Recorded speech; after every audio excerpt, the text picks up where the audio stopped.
Hello guys! Kamusta ang lahat? Meron tayo dito ang dalawang brand new unit na mga gel blasters.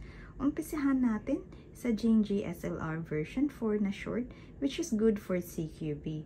So itong Gingy is more quality compared sa mga SLR ng Bohan kasi yung body build construction neto is more solid kesa sa ibang brand, kaya mas mabigat siya. So ito ay metal gears na pati piston niya. Yung pinaka-ladder niya ay metal na at di ko pa nilagay yung ibang attachments neto pero kasama yun sa inclusions. Yung other specifications niya ay ilalagay ko na lang sa description box at meron din tayong Sijun TTI TR1 version 3 na Janwick. Yung mas mahaba. Ayan.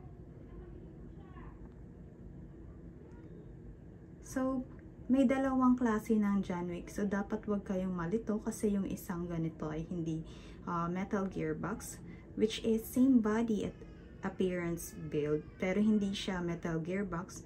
So, version 2 lang yon. And this is version 3. And this has lots of metal parts. Ayan. So, kung gusto nyo ng ganitong unit, may online store kami na pwede nyong pagbilhan. Nasa description box sa ibaba ng video na ito. And we can also ship it nationwide.